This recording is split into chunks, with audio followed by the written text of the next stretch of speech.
రోజు నుంచి నేను ఇంకెప్పుడు ఏడవక్కర్లేదు. ఎందుకంటే మరేమో స్కూల్లో లంచ్ టైంలో పిల్లలందరికీ వాళ్ళ అమ్మలు వచ్చి లంచ్ తినిపించినట్టే ఇంక మీద నాకు కూడా ఈ అమ్మ దగ్గరుండి ప్రేమగా తినిపిస్తుంది కదమ్మా. తప్పకుండా లల్లి, అమ్మని మరిపించే శక్తి ఈ ప్రపంచంలో ఇంకెవ్వరికీ లేదంటారు. కానీ నేను నీకు ఏ లోటు రాకుండా చూసుకుంటాను. నిన్ను నా కన్న బిడ్డగా నా కడుపులో దాచుకుంటాను. అమ్మా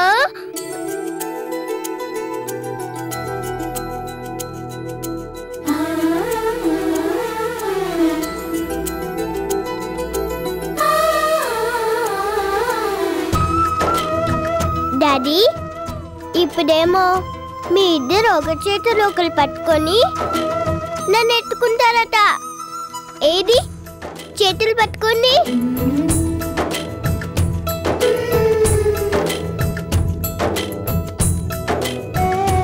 ఏంటలా ఒకరు చూస్తున్నారు? ఎత్తుకోండి.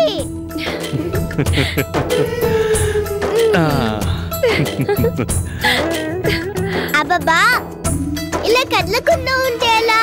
ఊపండి. ఉయ్యాల జంపాల. ఈ లల్లికి అమ్మ నాన్న ఉన్నారంట, ఇద్దరు నెట్టుకున్నారంట. ఉయ్యాలూపుతూ ఈ పుక్క మీద ఒకళ్ళు, ఈ పుక్క మీద ఒకళ్ళు ముద్దలు పెడతారంట.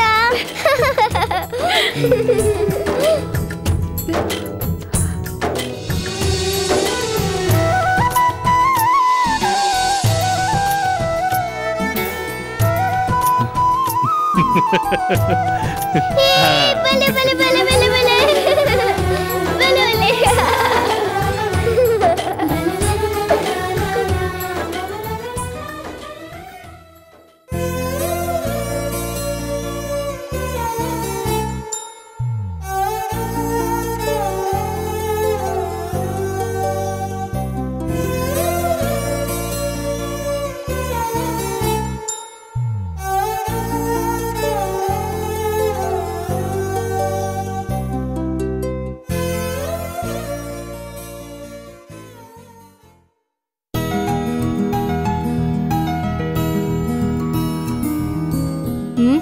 ఎంతసేపు అలా చూస్తూ ఉంటావు? ఎంతసేపైనా సరే ఇలా చూస్తూనే ఉండాలి అనిపిస్తుంది.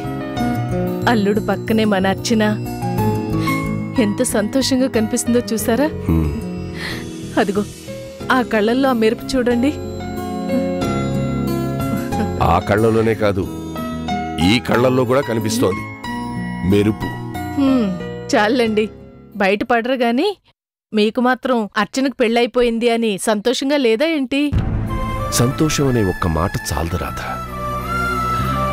నా ఆనందాన్ని వర్ణించాలంటే ఎన్ని కష్టాలు, ఎన్ని కన్నీళ్లు, ఎన్ని బాధలు, ఎన్ని అవమానాలు, ఎన్ని పరీక్షలు, ఎన్ని. ఇప్పటికైనా మన అర్చన జీవితం ఎలాంటి ఒడిదుడుకులు లేకుండా సాఫీగా ప్రశాంతంగా సాగితే మనకంతే చాలు. ఎందుకు జరగదు రాధా? ఈ ప్రపంచంలో అన్ని జంటల్ని ఆ భగవంతుడు కలిపితే వీళ్ల జంటని ఆ చిన్నారి లల్లి కలిపింది. ఆ పసి మనసు అర్చన్ని తల్లిగా చేసుకోవాలని ఎంత ఆశపడిందో మనం కళ్ళారా చూసాం. అవునండి, ఆ రోజు పెళ్లి సంబంధం మాట్లాడడానికి పెళ్లి పెద్దలాగా లల్లి పూలు పళ్ళు తీసుకుని వచ్చింది. ఇప్పుడేమో అనుకున్నది సాధించింది. అందుకే చెప్తున్నాను రాధా, అర్చన్ని రామ్ని కలిపింది పెళ్లి అనే బంధం ఒక్కటే కాదు, మమకారం అనే అనుబంధం కూడా. ఆ బంధం పెనవేసుకున్న తర్వాత ఇంకంతా శుభమే. అవునండి, రామ్ లాంటి యోగ్యుడితో ఇల్లాలిగా అనుబంధం పెనవేసుకున్నాక మన అర్చనకి జీవితంలో కంటతడి పెట్టే అవసరమే రాదు. కంటతడి పెట్టే అవసరమా? ఏణ్ణు మాట్లాడేది? ఆ ఇంట్లో అర్చనకి సపోర్టుగా ఉన్నది ఎవరు? లల్లి. ఈ కోటేశ్వరరావు మనవరాలు లల్లి. ఏమాత్రం తేడా వచ్చినా వాళ్ళ డాడీని చెడుగుడాడేదు. అబ్బా, ఏదో మాట వరుస కన్నాలేండి. మాట వరుసకు కూడా అలా అనకూడదు రాధా.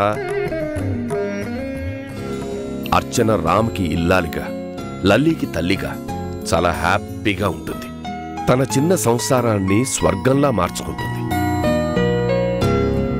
చందమామకైనా అప్పుడప్పుడు గ్రహణం పడుతుందేమో గాని అర్చన జీవితంలో ఇక ఏ కష్టాలు ఉండవు. ఏ దుష్ట శక్తి క్రేనీడ కూడా వాళ్ళ కాపురం మీద పడదు.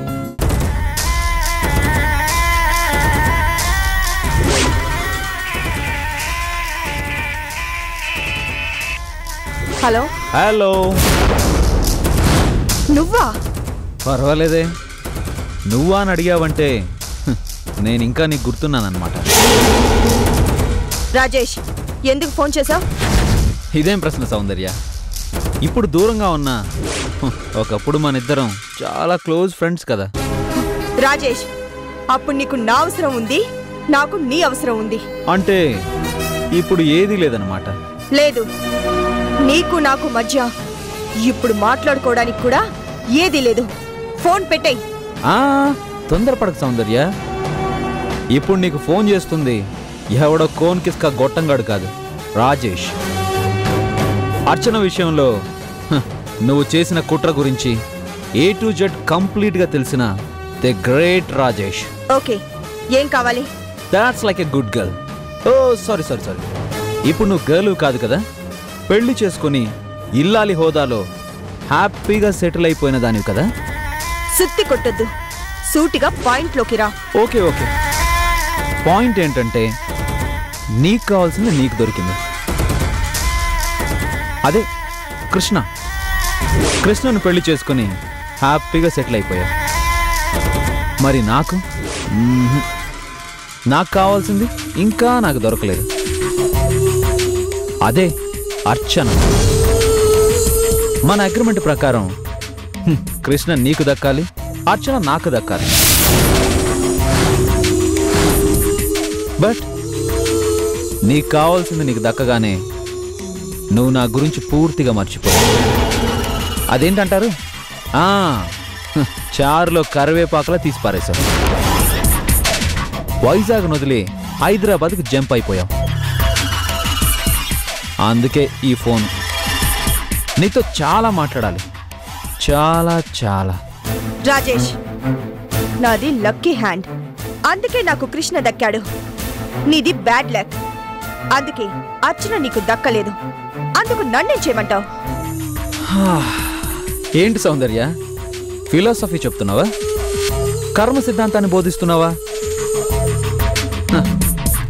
భగవద్గీత వల్లించడానికి నువ్వు శ్రీకృష్ణుడివి కాదు, కృష్ణుడిని అడ్డదారిలో పెళ్లి చేసుకున్న కలియుగ సత్యభామవి.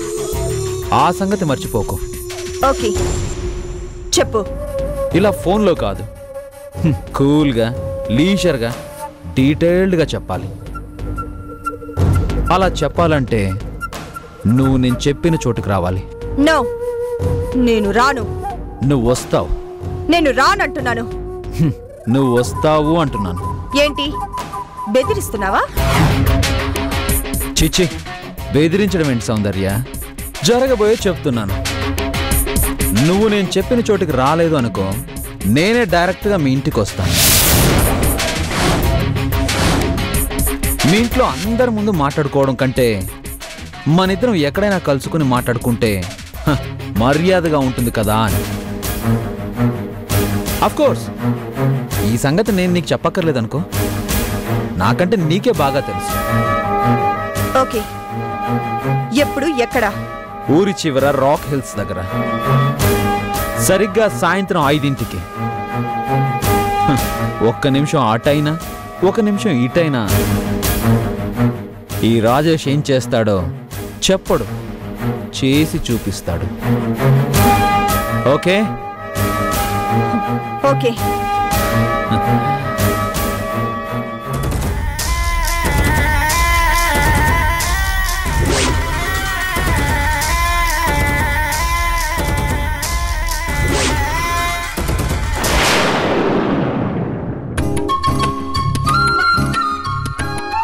అర్చన, వాళ్ళు వచ్చే టైం అయింది. అంతా రెడీ కదా? అంతా రెడీ, మీరేం కంగారు పడకండి, వాళ్ళు రాగానే వడ్డిచ్చేస్తాను. ఇంతకీ ఏంటి స్పెషల్? గుత్తొంకాయ కూర, పాయసం, రైసు, ఓ గార్లు కూడానా? అన్నీ మంచి ఐటమ్స్. నిన్ను బాగా కష్టపెట్టినట్టున్నాను. బాగుందండి. కావాల్సిన వాళ్ళని భోజనానికి పిలిచి ఈ మాత్రం చేయకపోతే ఎలా? సార్ రండి రండి, మీకోసం ఎదురు చూస్తున్నాను. నా శ్రీమతి అర్చన. నమస్కారం అమ్మా. నమస్కారం. అర్చన, వీళ్ళంతా నా కంపెనీ వర్కర్స్. కేవలం నా వర్కర్స్ మాత్రమే కాదు, ఆత్మీయులు కూడా. నా కష్టాన్ని అర్థం చేసుకునే నా ఆత్మీయులు. సార్, మా కళ్ళ ముందు మీరిద్దరూ ఒకసారి ఈ దండలు మార్చుకోండి. ఇప్పుడెందుకు సింహాద్రి ఇదంతా? చూడటానికి ఆ సీతారాములాగున్నారు. ఏదో మా తృప్తి కోసం ఈ దండలు మార్చుకోండి.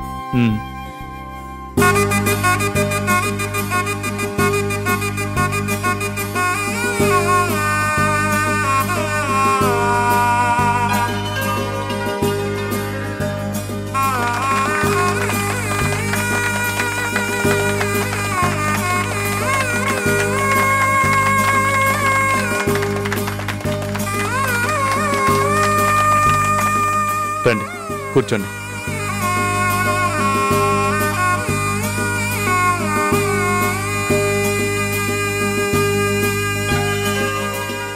బెనర్జీ ఏడి? చిన్న పనుందని తర్వాత వస్తానన్నాడు. మంచినీళ్ళు తీసుకోండి.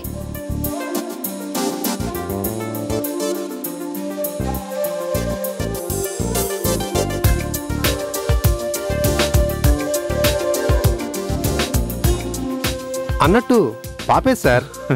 ఆవిడ ఈ మధ్య చాలా బిజీ అయిపోయింది. కొత్తగా డాన్స్ నేర్చుకుంది కదా, దాంతో ప్రోగ్రామ్స్ మీద ప్రోగ్రామ్స్ ఇస్తుంది. స్కూల్లో ఏదో ప్రాక్టీస్ ఉందని వెళ్ళింది. సార్, మీ పెళ్లికి పెద్ద లల్లియే అని విన్నాం. అవును, ఆ అమ్మని ఈ అమ్మలో చూసుకుంది. దాంతో మాంగళ్యం తంతునానైనా అన్నట్టు అందరితో అక్షంతలేయించిందనమాట. మొత్తానికి అసాధ్యురాలే. మరి కాదేంటి, ఇంత మంచి అమ్మని తెచ్చినందుకు మన లల్లి చాలా చాలా గ్రేటు. సార్, ఇంతకు ముందు మిమ్మల్ని చూస్తుంటే ఏదో తెలియని వెలితి కనిపించేది. ఇప్పుడు ఇలా చూస్తుంటే చాలా సంతోషంగా ఉంది. డబుల్ సంతోషం అని చెప్పండి. బెనర్జీ, అవును బాస్, ఇన్నాళ్ళు పెండింగ్ లో పడ్డ మన చెక్కు క్లియర్ అయింది. ఇదిగో.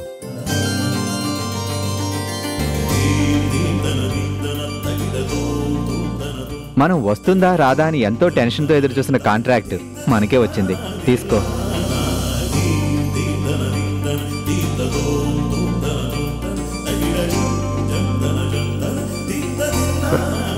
నిజంగానా? ఎంత శుభవార్త. ఇదంతా సిస్టర్ అడుగుపెట్టిన వేళ విశేషం. మరి మా ఇంటి మహాలక్ష్మి అంటే ఏమనుకున్నారు? గల్లు గల్లుమంటూ ఇల్లంతా మోతే మోత. అంతా హ్యాపీసే హ్యాపీసే హ్యాపీసో.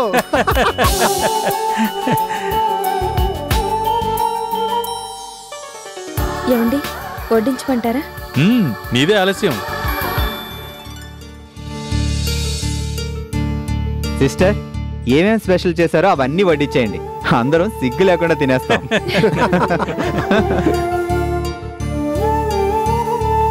అయ్యో, తమరొడ్డిస్తున్నారా? ఏం పర్లేదు, మీకు ఇలా వడ్డించడం నాకు ఎంతో తృప్తిగా ఉంటుంది. తినండి.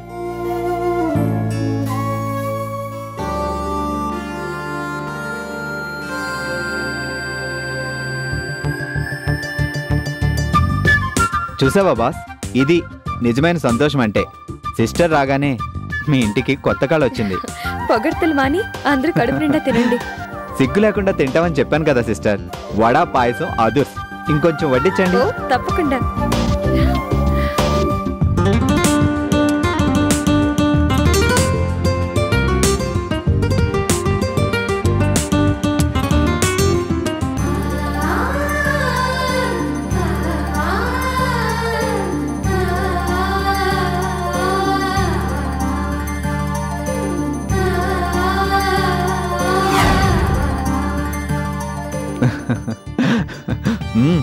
మొత్తానికి ఇంత మంచి భోజనం చేసి ఎన్నాళ్ళయిందో.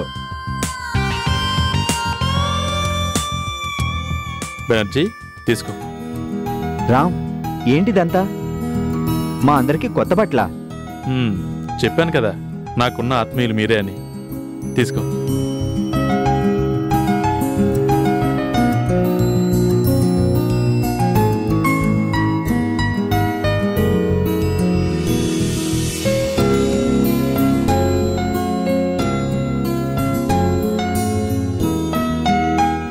Ram, thank you. సిస్టర్, కడుపు నిండా కమ్మటి భోజనం పెట్టారు. ఇప్పుడు ఈ కొత్త బట్టలు కూడా ఇచ్చారు.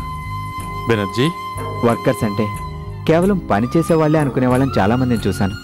కానీ ఈ పని వాళ్ళని ఇంటికి పిలిచి ఇంత అభిమానంతో ఇంకెప్పుడు ఆ మాట మాట్లాడకు.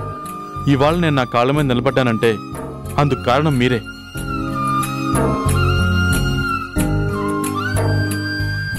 వెళ్ళొస్తాం సార్. వస్తామమ్మా. వస్తామమ్మా. బాయ్ రామ్, వస్తానమ్మా.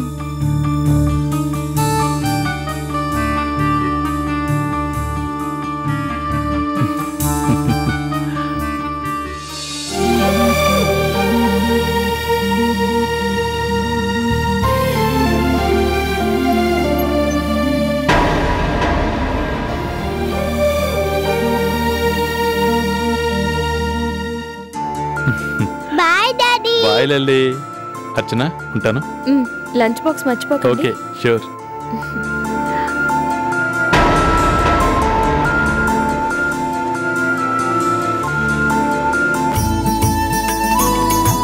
చూసావా,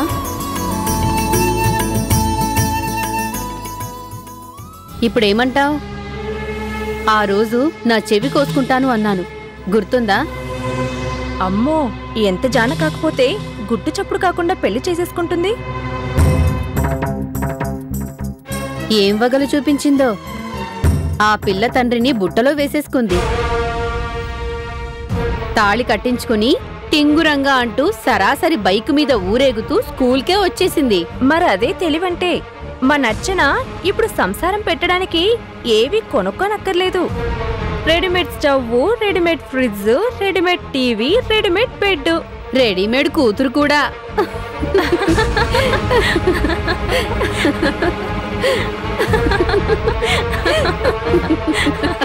స్టాప్ ఇట్. ఏం మాట్లాడుతున్నారు మీరు? మీ తోటి టీచర్ గురించి, ఒక ఆడపిల్ల గురించి ఇంత నీచంగా మాట్లాడటానికి మీకు సిగ్గు అనిపించట్లేదు? అసలు మీరు మనుషులేనా? ఏంటి అర్చన చేసిన తప్పు? ఒక పాప తండ్రిని పెళ్లి చేసుకుంది, అంతే కదా? అదేమీ నేరమో ఘోరమో పాపమో కాదు కదా. తల్లి లేని ఒక పాపకి తల్లిగా మారింది, అది నేరమా? భార్యని పోగొట్టుకుని ఒంటరిగా బతుకుతున్న ఒక మగాడికి తోడుగా నిలిచింది, అది ఘోరమా? కాదు, కానే కాదు. అర్చన చేసింది గొప్ప పని, చాలా గొప్ప పని. ఈ లోకంలో చాలా కొద్దిమంది ఆడపిల్లలు మాత్రమే చేయగల అరుదైన పని. అందుకు అభినందించాల్సింది పోయి అసహ్యంగా మాట్లాడతారా? పిల్లలకు పాఠాలు చెప్పాల్సిన పవిత్రమైన టీచర్ వృత్తిలో ఉండి ఒక చిన్న పిల్ల ముందే ఇంత చీపుగా మాట్లాడతారా? జాగ్రత్త, ఇంకోసారి ఇలాంటి డర్టీ కామెంట్స్ వినిపించాయో నేనేం చేస్తానో నాకే తెలీదు. వెళ్ళండి.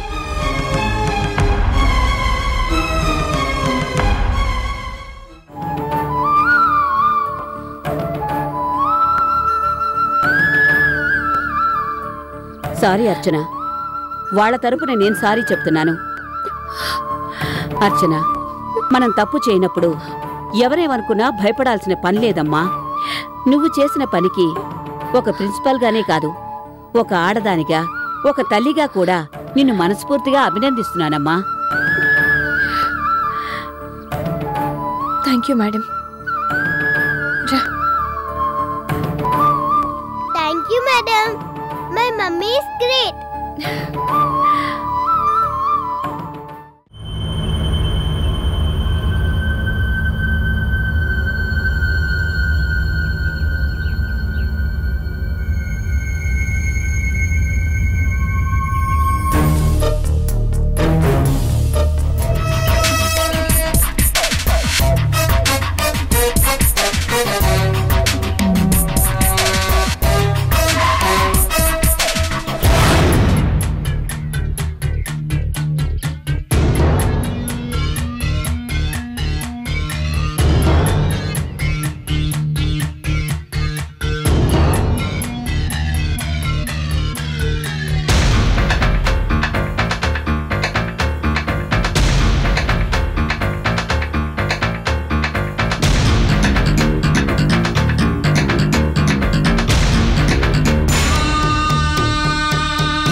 Very good Soundarya, very good punctuality. I like it.